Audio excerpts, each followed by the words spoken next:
तो hello dear student, कैसे हो? आई होप आप अच्छे नहीं बल्कि बहुत ही अच्छे होंगे और खुश होंगे। So dear student, I hope आपके स्क्रीन के ऊपर एक सवाल दिखाई दे रहा है ना। उस सवाल को मैंने जीएसटी यानी कि गुड्स एंड सर्विस टैक्स, एक मैथ्स का चैप्टर है, वहां से मैंने उठाया। सवाल क्या बोल रहे हैं, सबसे पहले हम एक बार ध्यान से पढ़ लेते हैं। उसके बाद इस जो रफ कॉपी है, रफ कॉपी में फ्रेमवर्क बना लेंगे, कैसे अप्रोच करना है वो बना लेंगे। उसके बाद हम फाइनल सॉल्यूशन करेंगे। ओके, तो चलो सबसे पहले हम ध्यानपूर्वक सीख लेते हैं, पढ़ लेते हैं। सवाल में क्या बोल रहा है देखो, the printed price of an article is ₹50,000। मतलब एक आर्टिकल जिसका प्रिंटेड प्राइस है 50,000। The wholesaler allow a discount of 10% to a shopkeeper. मतलब होलसेलर ने 10% डिस्काउंट अलाउ किया एक शॉपकीपर को। ठीक है, the shopkeeper sell the article to a consumer at 4% above the mark price. मतलब आगे जाके द शॉपकीपर, जो शॉपकीपर था, वो सेल किया वो आर्टिकल को 4% अबव, मतलब जो प्रिंटेड प्राइस है वो उस प्रिंटेड प्राइस से 4% ज्यादा पैसा लेके सेल किया। If the sales are intra state, मतलब अगर ये बिजनेस एक ही स्टेट में हो रहा है, and the rate of GST is 18%, अगर 18% जीएसटी है, तो बहुत सारा सवाल है, जैसे कि the amount inclusive of tax at which the shopkeeper पे फॉर आर्टिकल। ठीक है, आर्टिकल लेने के लिए शॉपकीपर ने कितना रुपया पे किया जीएसटी को जोड़ के, ये भी निकालना है। दूसरा, तीसरा, चौथा, 4 सवाल है। लेकिन हमने एक काम करना है। क्या काम करना है? जो भी हम पढ़ने के बाद समझे उस चीज को एक बार कॉपी में लिख लेना है, इस रफ कॉपी में। ठीक है, और इस रफ कॉपी के जरिए ही हम सवाल को सॉल्व कर लेंगे, आगे जाके हम सॉल्यूशन निकालेंगे। ओके, तो चलो शुरू करते हैं। सबसे पहले देखो, एक हमारे पास आर्टिकल है। ठीक है, आर्टिकल का प्रिंटेड प्राइस कितना है? Printed price, PRINTED, printed price है 50,000। ठीक है, 50,000। जीएसटी कितना परसेंट ले रहा है? जीएसटी 18%। आई होप यहां तक कोई दिक्कत किसी को नहीं हुआ। नेक्स्ट है हमारा, यहां पे शॉपकीपर है। शॉपकीपर कहां से आर्टिकल खरीदा? होलसेलर से खरीदा। ठीक है, होलसेलर ने बेचा शॉपकीपर को, शॉपकीपर ने बेचा किसे? कंज्यूमर को। ठीक है, और देखो शॉपकीपर को कितना डिस्काउंट मिला? 10%। तो शॉपकीपर को डिस्काउंट, DIS लिख के छोड़ रहा हूं। ठीक है, डिस्काउंट मिला 50,000 का 10%। इसे हम कैलकुलेशन करें तो कितना होगा? 5,000 होगा। कितना? 5,000। ओके, ध्यानपूर्वक सोचो। क्या सोचना है? ध्यानपूर्वक यही सोचना है कि भाई अगर डिस्काउंट 5,000 रुपया हुआ तो कॉस्ट प्राइस कितना होगा? सिंपल सा बात है, 50,000 रुपया हमारा प्रिंटेड प्राइस था, उनमें से 5,000 रुपया छूट मिल रहा है, घटा दो तो कितना होगा? 45,000 रुपी। ओके, इतना कॉस्ट प्राइस है किसका? शॉपकीपर का। यहां पे क्या जीएसटी इंक्लूड किया? नहीं, अभी तक मैंने कहीं पे भी जीएसटी इंक्लूड नहीं किया।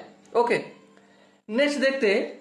अगर ध्यान से सोचो, शॉपकीपर ने 45,000 रुपया में अगर आर्टिकल खरीदा तो कोई ना कोई तो बेचा है, बिल्कुल बेचा। कोई कौन बेचा? होलसेलर ने। कितने में बेचा? भाई होलसेलर का सेलिंग प्राइस उतना ही होगा जितने में शॉपकीपर ने खरीदा, यानी कि 45,000 रुपी। ओके, समझ में आ गए। नेक्स्ट यहां पे देखो शॉपकीपर ने आगे जाके क्या किया, कंज्यूमर यानी कि कस्टमर को बेचा। कस्टमर को कितना बेचा, कस्टमर का जो कॉस्ट प्राइस है सबसे पहले 50,000 तो लिया ही लिया, हाँ बिल्कुल।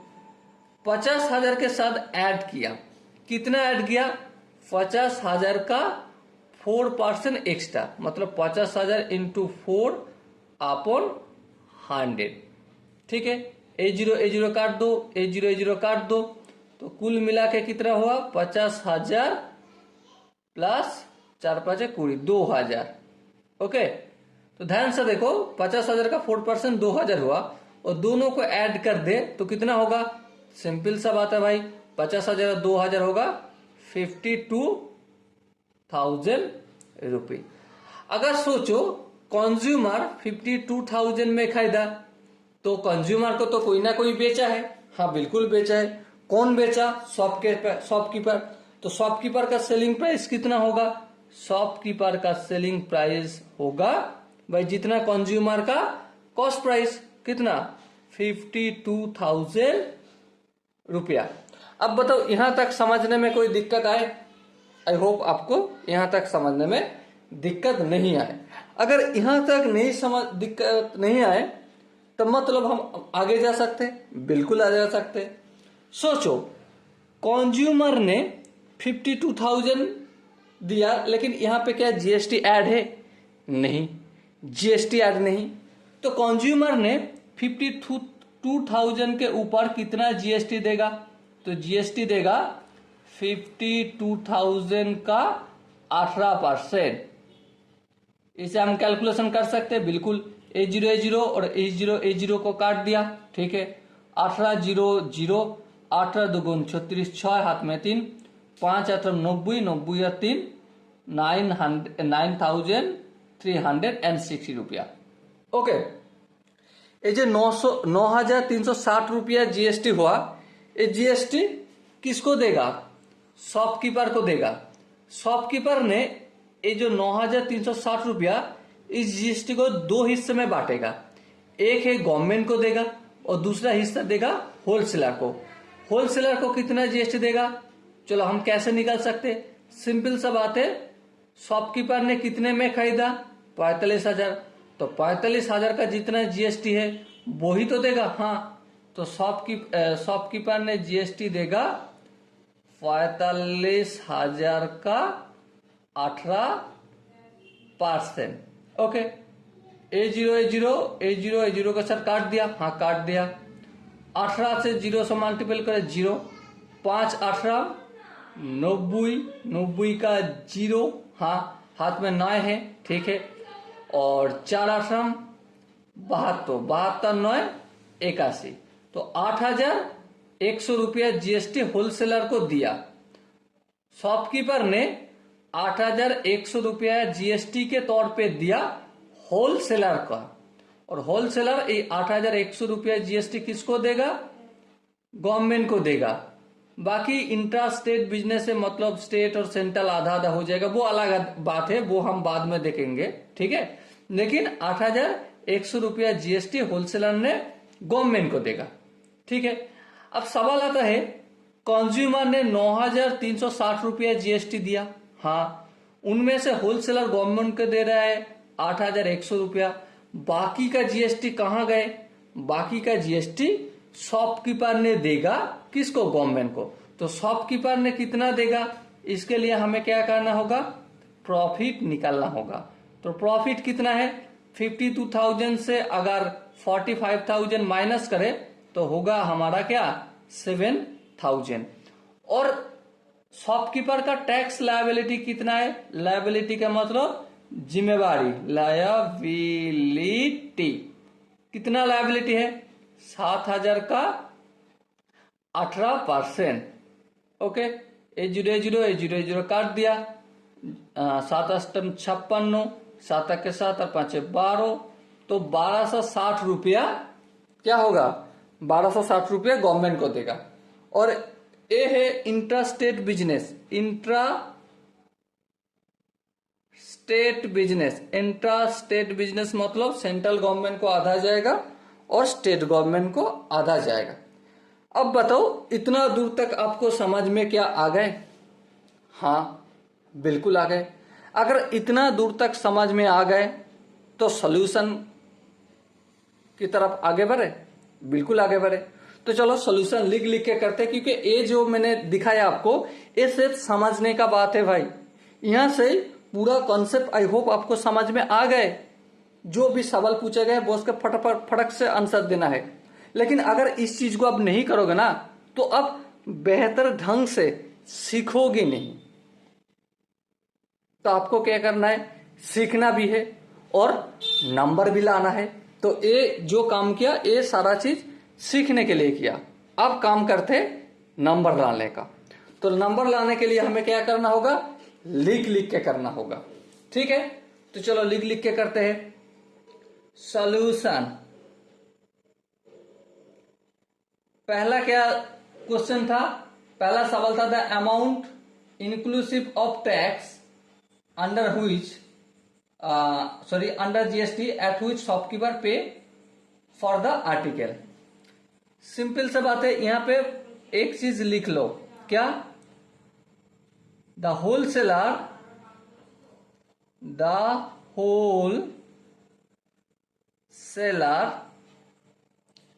allow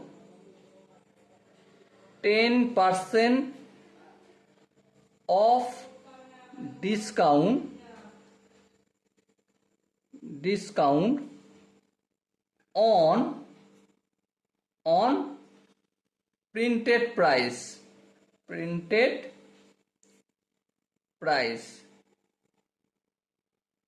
Okay, the wholesaler allow 10% of discount on printed price। इसका मतलब क्या है, इसका मतलब है टू शॉपकीपर, ये लिखना सही रहेगा, टू शॉपकीपर। ओके, सो यहां पे हम लिख सकते हैं द शॉपकीपर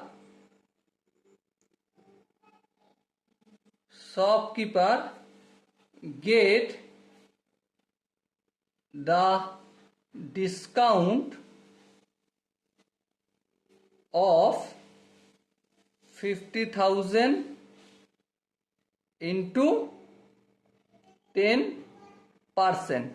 इसे हम कैलकुलेशन करें तो कितना होगा, 5,000 रुपया होगा। बिल्कुल, तो ऐसे ही हम बोल सकते हैं कॉस्ट प्राइस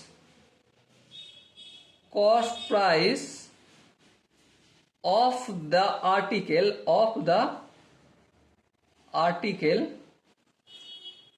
without टैक्स को छोड़ के आर्टिकल का कॉस्ट प्राइस फॉर शॉपकीपर के लिए कितना होगा, इज कितना, 50,000 माइनस 5,000, तो कुल मिला के होगा कितना, 45,000 रुपये। ओके, अब देखते हैं GST paid by shopkeeper, SHOPKEEPR, shopkeeper to wholesaler. GST paid by shopkeeper to wholesaler, कितने रुपए का जीएसटी शॉपकीपर ने होलसेलर को दिया? सिंपल सा बात है भाई, 45,000 का 18%। इसे हम कैलकुलेशन करें तो कितना होगा, 8,100 रुपया। हाँ बिल्कुल समझ में आ गया। देखो भाई यहां पे कर लिया था 45,000 का, ठीक है, यही कर रहा हूं। तो हम क्या बोल सकते हैं, पहला सवाल कौन सा, the amount inclusive of tax bracket में under GST at which the shopkeeper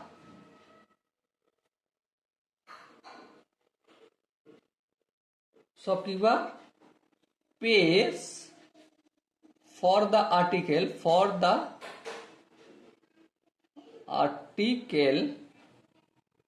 is 45,000 plus 8,100 रुपया। इस दोनों को हम जोड़ दे तो कितना होगा 53,100 रुपया। तो ये पहला क्वेश्चन का आंसर हो गए। ओके, दूसरा क्या सवाल था, the amount paid by the consumer for the article, मतलब the amount paid by the consumer for the article. देखो, हम इस सवाल को आंसर करने के लिए कैसे कर सकते हैं, द अमाउंट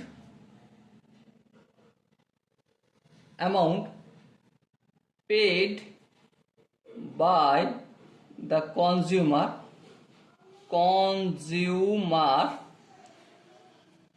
एक्सक्लूडिंग टैक्स को छोड़कर, the amount paid by the consumer excluding tax is कितना 50,000 रुपया तो लिया ही लिया। हाँ, उसके साथ साथ 50,000 के ऊपर 4% एक्स्ट्रा लिया तो 4/100। इसे कैलकुलेशन करें तो कितना होगा, सिर्फ इतना कैलकुलेशन करें, 0 काट दिया, 0 काट दिया, तो 50,000 प्लस 4 5 20, 1 2, तो कितना हुआ 52,000। ठीक है, इतना रुपया कंज्यूमर ने दिया, लेकिन टैक्स को छोड़ के। ठीक है, GST paid by consumer to shopkeeper is कितना 52,000 का 18%। इसे हम कैलकुलेशन करके ऑलरेडी रखा है 9,360 रुपया। Okay, the total amount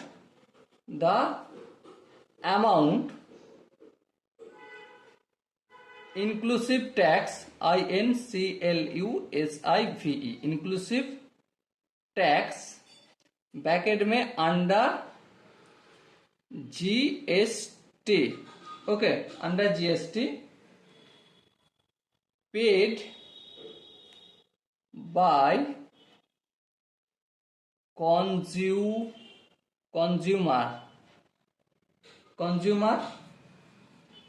for the article में कितना होगा, सबसे पहले 52,000 तो देना ही होगा। हाँ, उसके साथ साथ ऐड करो कितना 9,360 रुपया जीएसटी, तो कुल मिला के कितना हो गया, देखो 0 6 3 9 और 12 1 61,360 रुपया। देखो, यहां तक समझ में आया? हाँ बिल्कुल, यहां तक समझ में आ गए। अगर यहां तक समझ में आए तो आगे बढ़े। हाँ बिल्कुल आगे बढ़े। देखो, नेक्स्ट जो सवाल है, तीसरा सवाल, वो क्या है, the amount of tax under GST paid by the shopkeeper to the central government. भाई सिंपल सा मतलब है, यहाँ पे देखो शॉपकीपर ने कितना टैक्स दिया, तो शॉपकीपर ने टैक्स देने से पहले हमें क्या निकालना होगा, टैक्स लायबिलिटी। हाँ, और टैक्स लायबिलिटी निकालने के लिए मुझे प्रॉफिट निकालना होगा। हाँ, प्रॉफिट निकालने के लिए मुझे सेलिंग प्राइस निकालना होगा। तो एक काम करते, लिख के कर लेते हैं। हाँ, तीसरा सवाल का answer, okay, cost price of the article, ARTICLE, cost price of the article for shopkeeper के लिए वो आर्टिकल खरीदने के लिए कितना रुपया लगा, इज कितना होगा 50,000 रुपया। हाँ, उसके साथ डिस्काउंट दिया कितना डिस्काउंट दिया? 50,000 का 10% अपॉन 10। तो हम इसे कैलकुलेशन करें तो कितना होगा? 45,000 रुपया। ओके, ठीक है। सेलिंग प्राइस, क्या हमने सेलिंग प्राइस इससे पहले निकाला है? हाँ बिल्कुल। Selling price of the article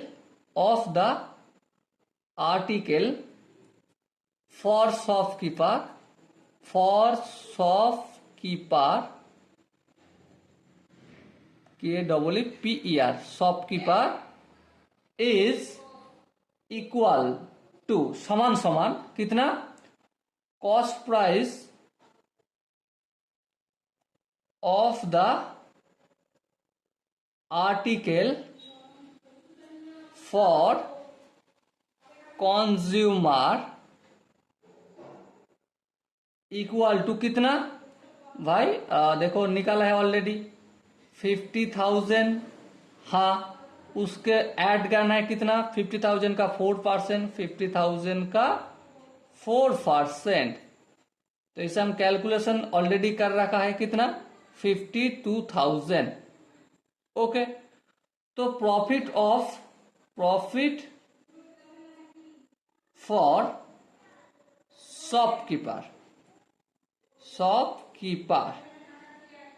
shopkeeper का प्रॉफिट कितना होगा भाई? सिंपल सा बात है, 52,000 माइनस 45,000, तो कितना होगा? 7,000 होगा। ओके, तो टैक्स लायबिलिटी ऑफ, ऐसे ही हम निकल सकते हैं, टैक्स लायबिलिटी ऑफ शॉपकीपर का टैक्स लायबिलिटी कितना है? 7,000 का 18%। इसे हम क्या कैलकुलेशन कर सकते हैं? बिल्कुल, कितना होगा? 1260 रुपया। सवाल में क्या चीज पूछा गया है? सवाल में हमारा पूछा गया है the amount of tax under GST paid by the shopkeeper to the central government. Okay, central government को कितना टैक्स दिया शॉपकीपर ने? तो हम क्या बोल सकते हैं? The rate it is an intra-state business. It is a interstate business. So state GST equal to central GST equal to half of GST. Okay, समझ में आ गया? तो अब यहां से हम क्या बोल सकते हैं? Answer, the amount of tax under GST paid by shopkeeper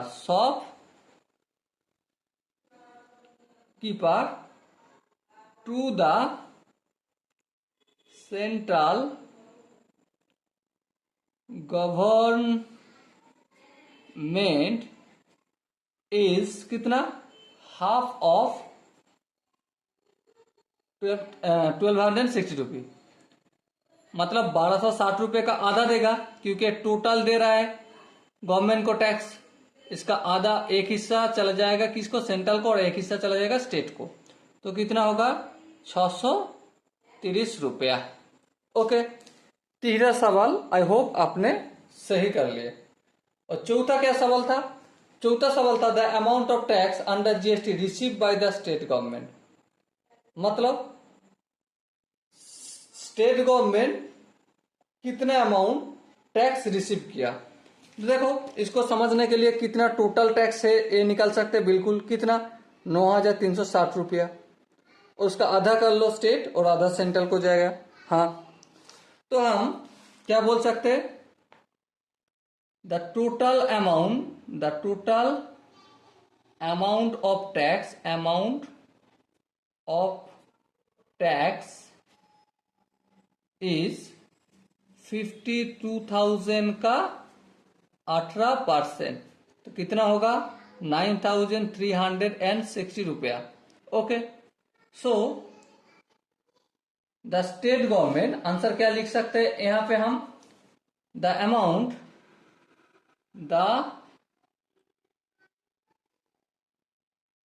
amount of tax under GST receive by state government, state GOVT करके छोड़ रहा हूं, इज कितना, हाफ ऑफ 9360। तो कितना होगा, कैलकुलेशन कर दो, 4 दुगुने 8, 6 दुगुनी 12, 8 दुगुने 16। Okay, so dear student, I hope इस क्वेश्चन का जो आंसर है आपको पूरी तरीके से समझ में आ गए होंगे। अगर कहीं पे भी दिक्कत लगे कि ना इस जगह में थोड़ा समझने में दिक्कत आ रहा है, तो करना क्या है, कमेंट में बताना है। ओके, तो मिलते हैं अगला वीडियो में, तब तक के लिए बेस्ट ऑफ लक, जय हिंद।